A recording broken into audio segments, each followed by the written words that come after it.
இவருடைய குடும்பத்தில் பிறந்தவர்கள் இவரை தவிர எல்லோருமே இந்தியாவுடைய பிரதம மந்திரிகள். இவரை தவிர எவ்ரிபடி இஸ் பிரைம் மினிஸ்டர். அதே ஒரு பேர்டன் காங்கிரஸ் கட்சி. எனக்கு தெரியும், இவர் இங்கிலாந்துல படிச்சுட்டு இந்தியா வந்த பொழுது ஆரம்ப காலத்துல இளைஞர் காங்கிரஸை ரிஃபார்ம் பண்ணணும்னு இறங்கினார். நல்ல முயற்சி. இந்தியா முழுவதுமே எலெக்ஷன் நடத்தி இளைஞரணியை நான் கொண்டு வருவேன்லாம் பயங்கரமா ட்ரை பண்ணாங்க. இன்னைக்கு குறிப்பா எதிரணியில் இருக்காங்க. எங்களுடைய கருத்துக்களுக்கும் ராகுல் காந்தி அவர்களுடைய கருத்துக்களுக்கும் நிறைய வேறுபாடுகள், வித்தியாசம் இருக்கு. கேரண்டி, ஃப்ரீபி ஒரு பக்கம், எம்பவர்மெண்ட் ஒரு பக்கம். அரசியல் எதிரியாக அவரை நான் முழுமையாக மதிக்கின்றேன். அரசியல் எதிரியா, ஏன்னா அவுட்டர் ஐடியாலஜி இருக்கு. மக்கள் முன்னாடி வச்சோம். 2014 நாங்க ஜெயிச்சோம், 2019 ஜெயிச்சோம், 2024 ஜெயிப்போங்கிற நம்பிக்கை எனக்கு இருக்கு. ஃபிட்னஸ் ரொம்ப பிடிக்குங்கண்ணா. ஃபிட்னஸ் எனக்கு ராகுல் காந்தி அவர்கள் அரசியல்வாதியா இந்த லெவல் ஆஃப் ஃபிட்னஸ் மெயின்டைன் பண்றது ரொம்ப கஷ்டம். காரணம் அவ்வளவு பயணம், அவருடைய ஃபிட்னஸ் பாருங்க. Generally look at him as a person. அவருடைய டிராவல், அந்த பயணத்துல ஃபிட்னஸ்க்கு ரொம்ப முன்னுரிமை கொடுக்குறாங்க. அது எல்லா அரசியல்வாதிகளுக்குமே அது ஒரு பாடம். ஆனா ஏதாவது ஒரு சந்தர்ப்பத்தில் நீங்களும் ராகுல் காந்தி சாரும் சந்திச்சிருக்கீங்களா, பேசியிருக்கீங்களா? ஒரு 5-6 முறை அவருக்கு செக்யூரிட்டி கொடுத்துருக்கேன். ராகுல் காந்தி அவருக்கு மேங்களூர்ல, உடுப்பியில, சிக்மங்களூர்ல, பெங்களூர்ல நான் டிசிபி அவருக்கு செக்யூரிட்டி, எஸ்பியா செக்யூரிட்டி கொடுத்துருக்கேன். இப்போ ராகுல் காந்தி அவர்களை பார்த்துருக்கேன், நான் இங்க இருந்திருக்கேன், பார்த்துருக்கேன். அதே போல மோடி அவர்களுக்கும் பல இடத்துல செக்யூரிட்டி கொடுத்துருக்கேன். பல அரசியல்வாதிக்கு பல இடத்துல செக்யூரிட்டி கொடுத்துருக்கேன். அந்த அளவுக்கு ஒரு 5-6 முறை ராகுல் காந்தி அவர்களை மிக அருகில் நான் பார்த்துருக்கேன். அவ்வளவு, நீங்க பேசுறதெல்லாம் கிடையாதுங்க. இவருடைய முதல் படத்தை நான் பார்த்துருக்கேங்கண்ணா. நடிக்க தெரியாது, டான்ஸ் ஆட தெரியாது. முதல் படம்.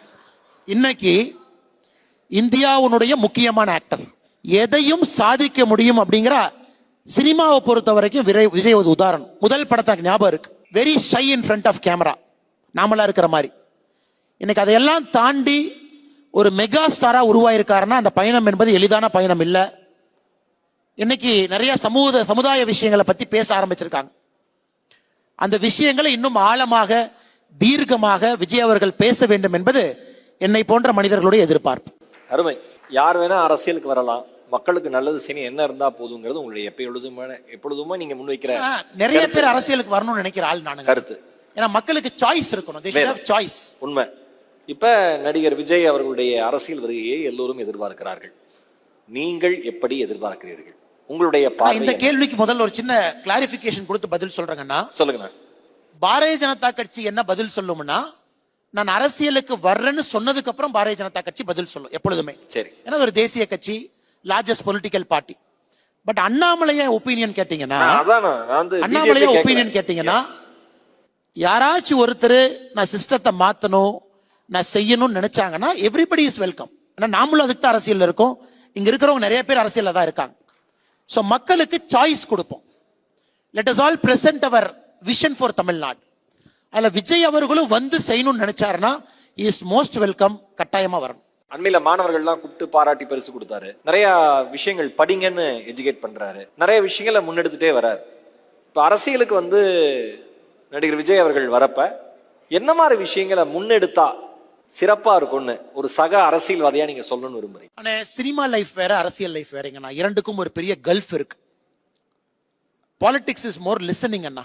நிறைய கேட்கணும் கிரவுண்ட் லெவல்ல என்ன நடக்குதுன்னு. ஸோ விஜய் அவர்களுக்கும் அந்த அந்த அந்த அந்த பாதை அவர் தாண்டி தான் வரணும். ஏன்னா அரசியலுக்குள்ள வரும்பொழுது ஃபேன்ஸ் வேற, ரியல் ப்ராப்ளம்ஸ் வேற, மக்கள் நினைக்கிறது வேற.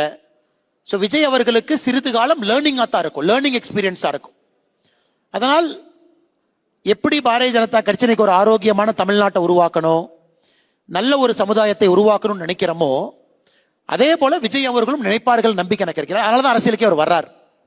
அதனால் இதை எடுக்கணும் அதை எடுக்கணும்னு சொல்றதை விடனா, ஏன்னா எனக்கு ஒன்று முக்கியமா இருக்கும், அவருக்கு ஒன்று முக்கியமா இருக்கும், உங்களுக்கு ஒன்று முக்கியமா இருக்கும்.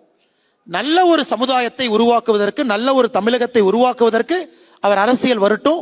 அதான் முதன்மையாக இருக்க வேண்டும் என்பது என்னுடைய கருத்து.